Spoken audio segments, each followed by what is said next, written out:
So our final speaker today is Evan Elkin, who is the National Executive Director of Reclaiming Futures, which is based out of the Portland State University in Oregon.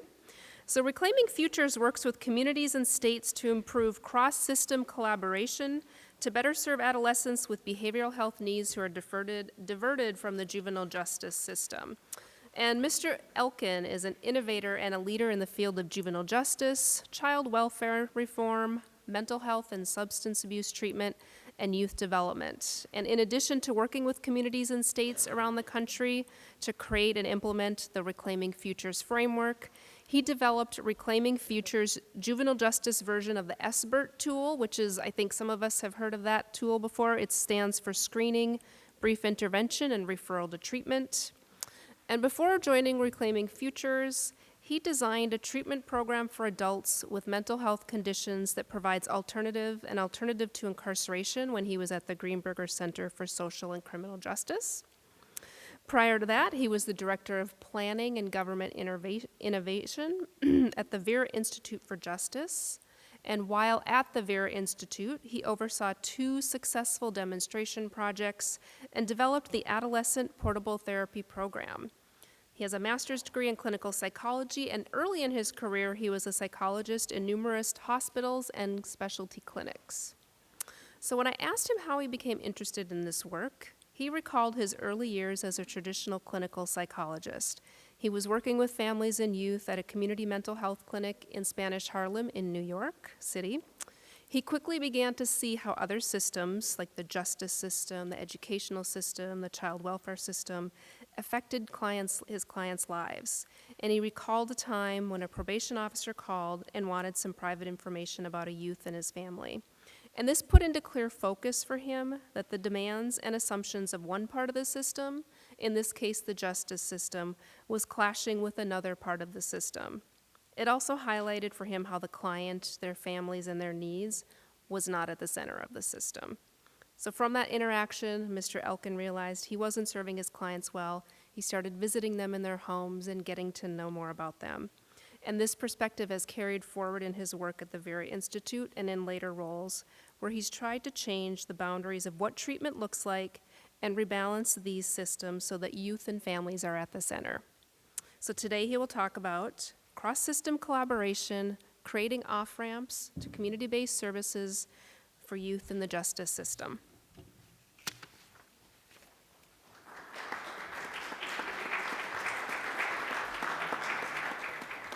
Thank you. Good morning, everyone. It's still morning. Yes. It's a pleasure to be here.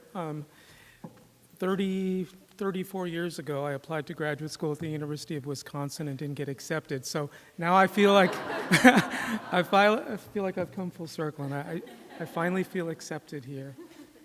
You'll hear a lot of common themes in what I'm going to talk about today, and for good reasons. As I'll resist a tangent into our work, our preventive work in schools now, which really builds on the school responder model.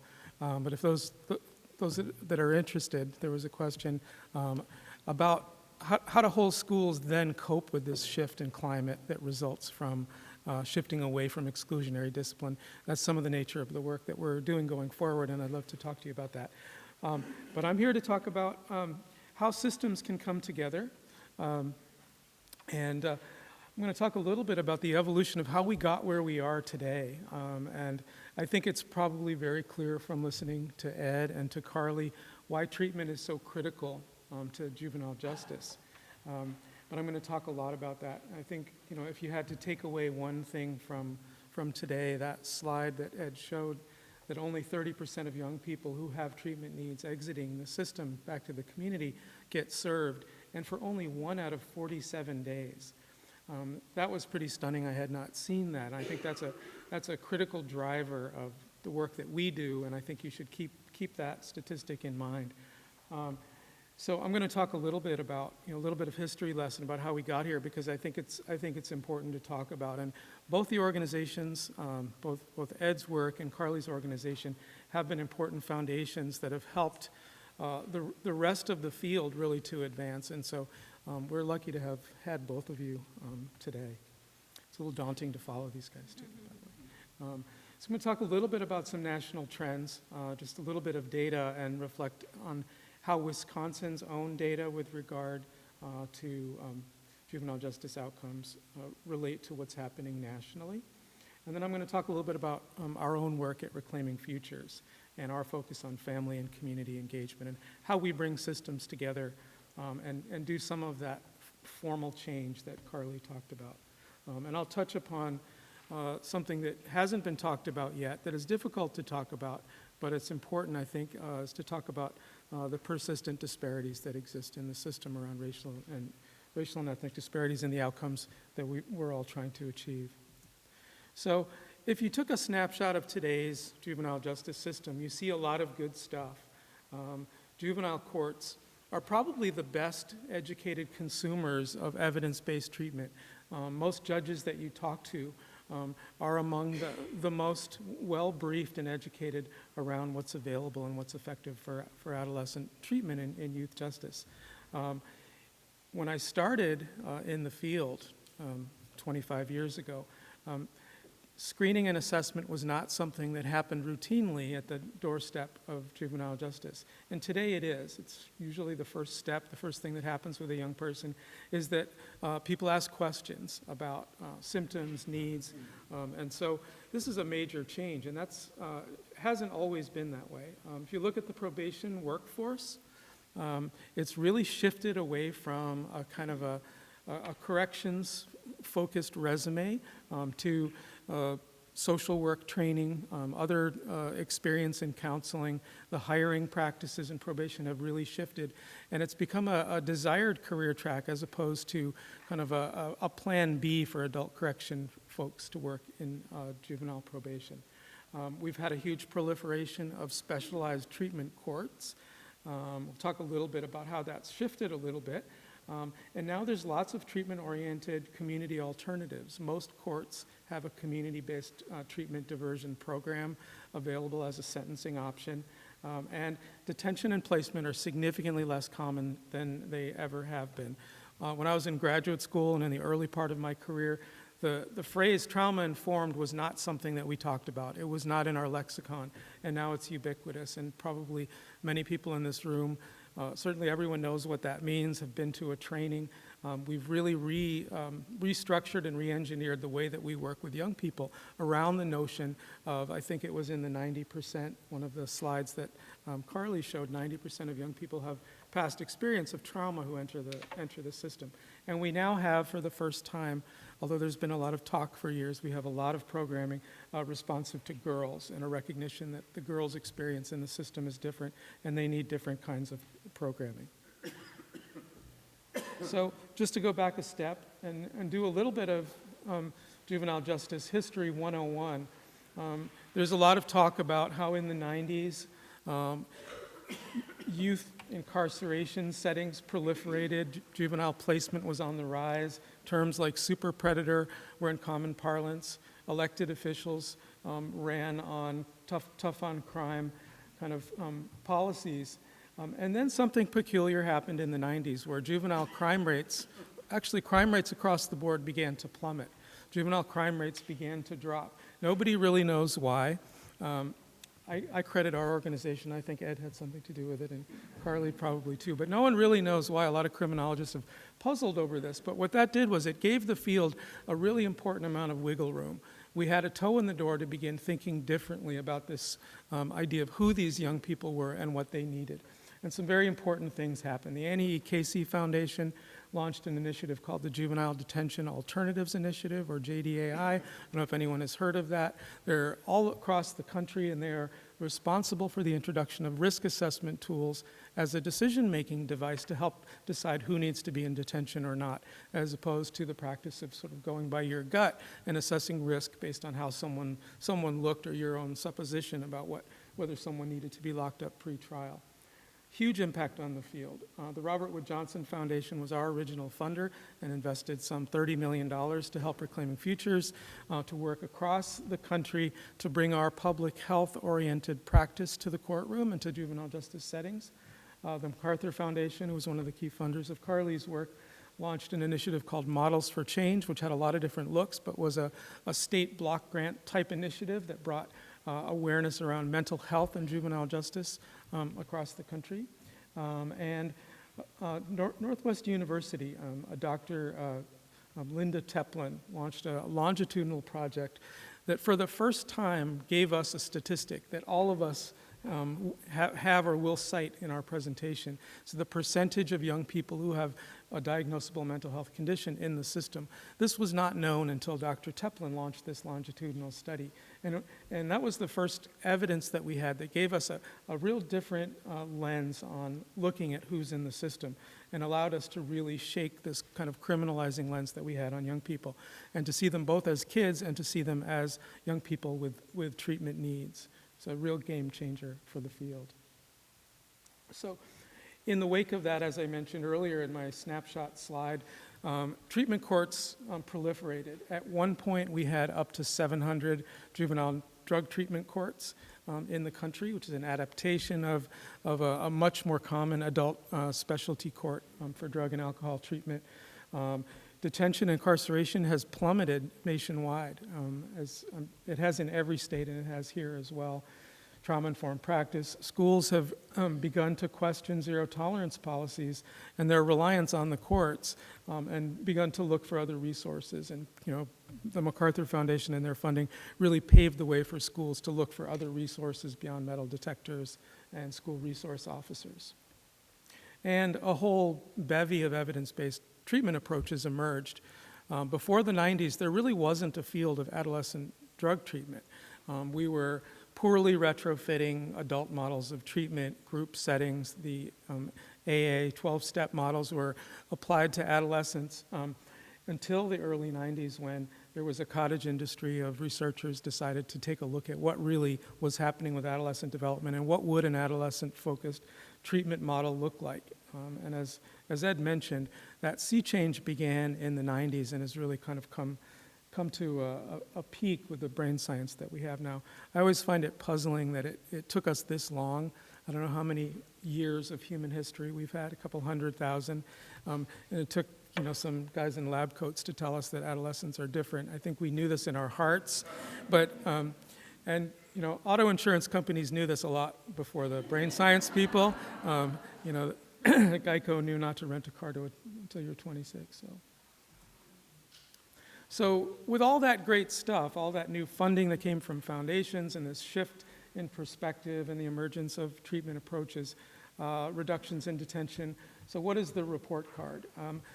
It's not to be too much of a downer, but we still have problems. We still have problems to address, and that's true nationally and here in Wisconsin, that vulnerable youth continue to penetrate deeper into the system. The deeper you look into incarceration settings, you find higher percentages of young people with mental health need. And that's not necessarily because, in behavioral health need, and that's not because those are necessarily the drivers of the crimes that they committed to get there, but evidence of the lack of kind of off-ramps from the system and opportunities for treatment in the community. So it's still happening. Conditions of confinement are still not great. The Casey Foundation has published a number of profiles of current settings where things like fight clubs and betting on youth fighting each other are still going on. Sexual assault in incarceration settings is still an issue. And they're not the nicest places to be and are in many cases far away from home. I know that in Wisconsin there's discussion of moving state facilities into communities and neighborhoods as a way of allowing for greater access to families. This is a national trend, and there's some great examples of this kind of work around the country. Juvenile drug treatment courts, as appealing as they have been, as giving young people an opportunity for treatment in lieu of formal court processing, have really struggled with success and nationally have about a 40 or 45% graduation rate, which is a problem. I think none of us would send our young person to a high school if you had a choice, knowing that it had a 40% graduation rate likely for your young person. And none of these reforms, as I'll show you in a second, have moved the needle on equity. We've reduced incarceration and detention, but the numbers around equity have not moved in a parallel positive direction. And high recidivism is still an issue. The best programs in the country still hover around a 40% recidivism rate. So just a quick look at racial and ethnic disparities. As I mentioned, challenging conversation to have, but as juvenile arrests nationally have dropped by 30%, the disparities between African American or youth of color and white kids has widened by 24%. And the Annie Casey Foundation has recently noted that in spite of the, celebrating the overall reductions in the use of detention, there have been increases in the inequity and the relative rates of detention for youth of color. Youth of color are 10% likely to be diverted from formal court processing, and juvenile incarceration rates, which is the biggest drop statistically, down 50% or more in many states. Overall, nationally, the racial gap has increased by 15%. And so what does this look like in Wisconsin? This is maybe the most crude and high-level look, but still the relative rate kind of framework is the way that we look at disparity. Minority youth represent about 26% of the youth population in the state, but 67% of the youth in incarceration settings. And a quick look at how Wisconsin is faring on the recidivism. So nationally, about 40% recidivism is the standard, meaning 4 out of 10 kids who exit the system will return within a 3-year period. In Wisconsin, it's roughly 60%. And you can see the breakdown here, that 32% of that is on a new offense with a probation. 23% the kid has transitioned into adult criminal justice and is sentenced to prison, and 4% returned to a juvenile prison after 3 years. Water up here? I did, yeah. So where can we gain traction? And not to tell a negative story. Amazing stuff is going on all over the country. But just to set the stage that we still have a lot of work to do. And so where can we gain traction? Indulge me for a minute in this discussion of the challenge that we face. So many of you, if you've been to law school, are familiar with the concept of therapeutic jurisprudence. That's really what we're talking about today, is how do we hold these two lenses in mind at the same time? We have great concern for community safety, holding young people accountable, helping kids not return to the system. How do we hold that mandate and that part of our jobs at the same time as we now know from the data that Ed has reported, and Carly, how important behavioral health and wellness is to that equation and to keeping kids out of the system and to meeting their needs. How do we hold those two lenses together? The sweet spot is the intersection between these two lenses. I sometimes think of this as when you go to the eye doctor and they drop that first lens and they say, how does this look? They drop another one down in front of you, and sometimes you see the world more clearly, sometimes you don't. Sometimes it blurs. So does our justice lens help us clearly see the behavioral health needs of a young person, or does it sometimes blur and make it difficult for us to determine a course of action? We think of these as decision-making lenses, not just perceptual lenses. So what kind of decisions do we make? And as Ed noted, we're in a massive sea change where we're more acutely aware of adolescent development and who these young people are than ever before. So how do we look through the adolescent development lens as well as the treatment need lens and do good justice and maintain public safety? As you can see, the sweet spot gets even smaller. Our job gets even more difficult the more we have to keep in mind programmatically and in terms of the policies that we promote. I've mentioned race and culture, and clearly the data supports that we need to add this fourth lens to understand what do people of color bring to the table, what are we not doing that's changing the statistics for around equity for people of color that have been so positive in the field for other youth. As you can see, the sweet spot continues to shrink. The work is extremely challenging. What we have to keep in mind, and it's not just how we look at the work, it's programming elements. Do we have culturally specific treatment options for folks? Do we understand the languages of the folks that come into the courtroom? And have we done the work to understand our own individual responsiveness around this? So I promise this is the last time that I'll do this, in part because PowerPoint only allowed this many circles. But you really do have to think about trauma. I think that case has been strongly made, and we know that. The importance of family and community to the story, to the programmatic story, to understanding who a kid is and where they came from. And we know that gender and sexual orientation is something that we really have been asked by the field to pay attention to. And there's lots of really, really strong gender-specific girls programming out there. So I'm going to shift gears and talk a little bit about our work and how we've addressed some of these challenges.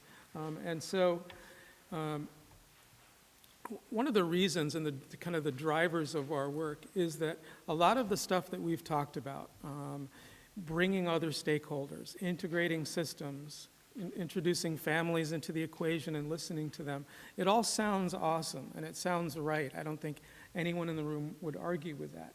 But how do you actually do that? What does that look like on the ground?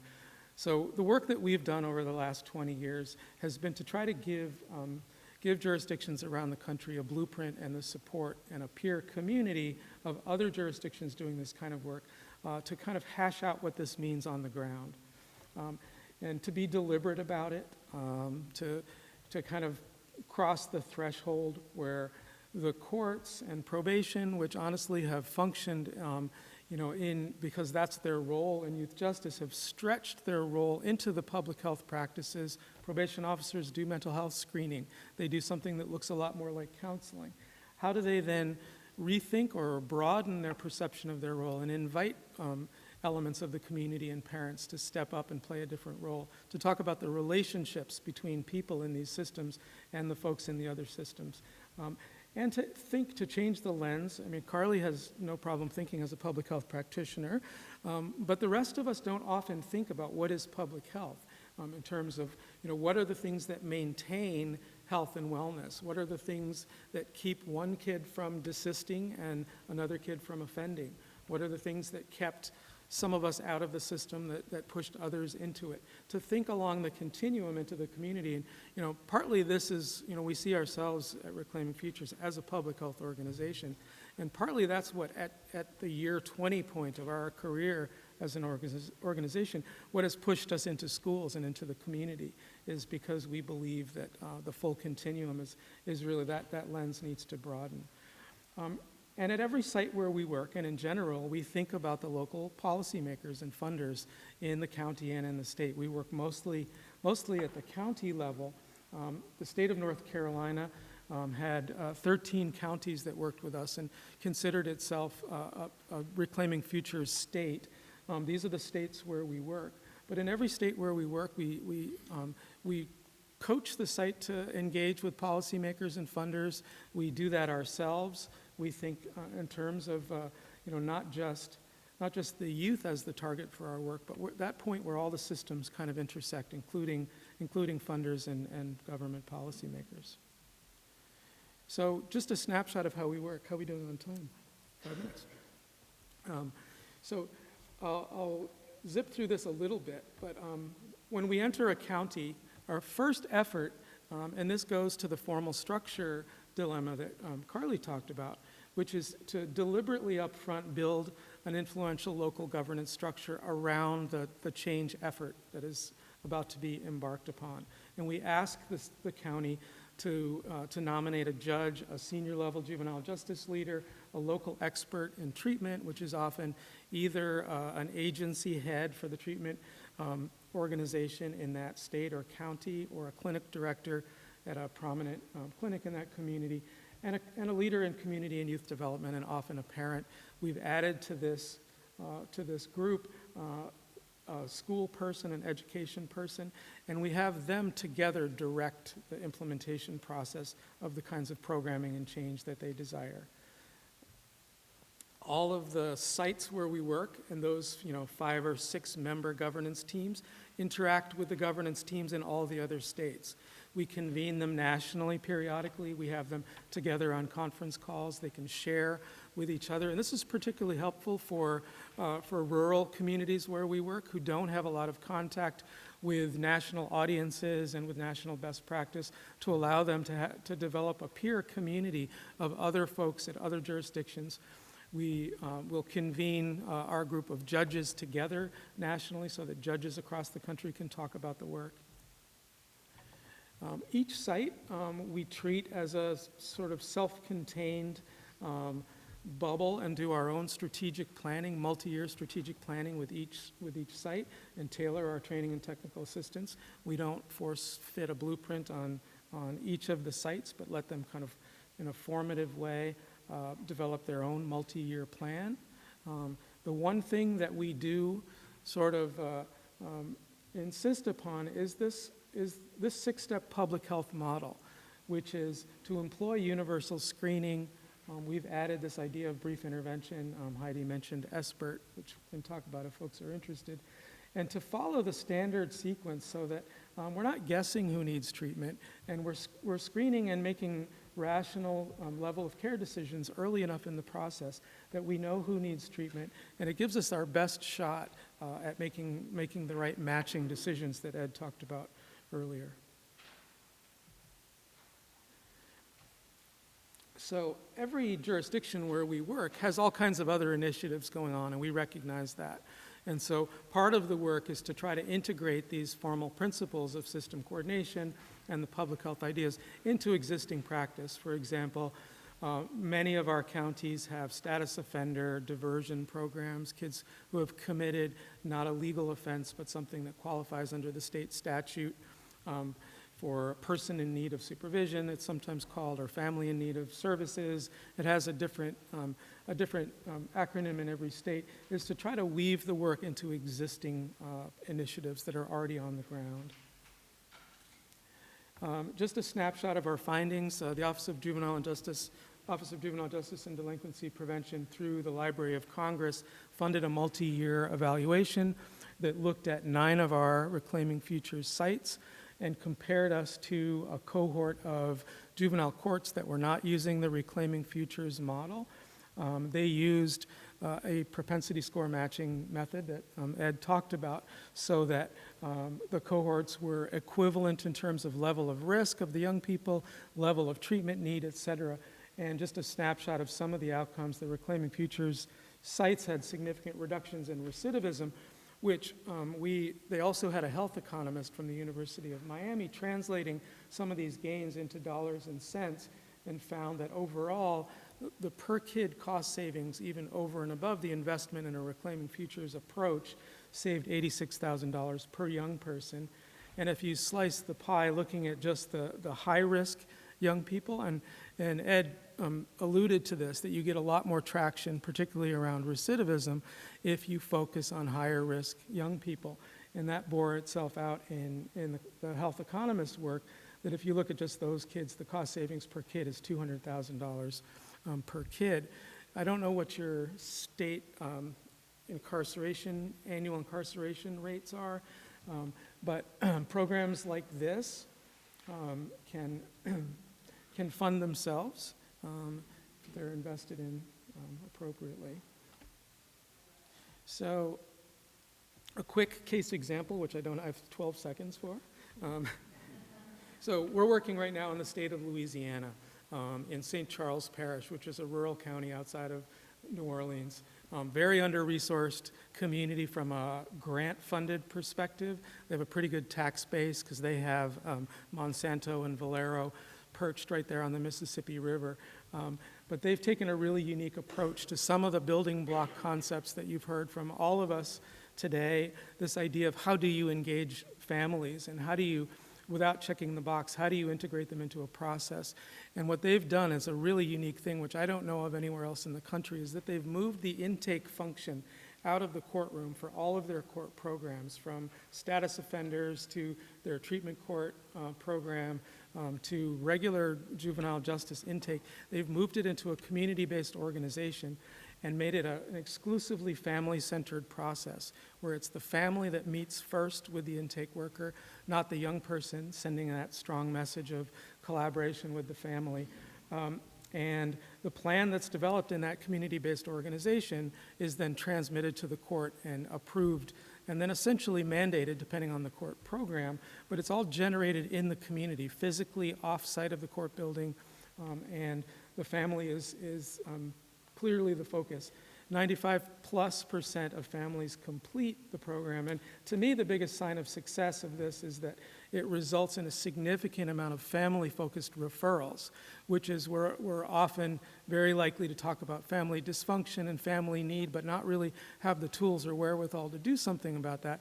This program is specifically targeted to generate support referrals for the family simultaneous with the young person.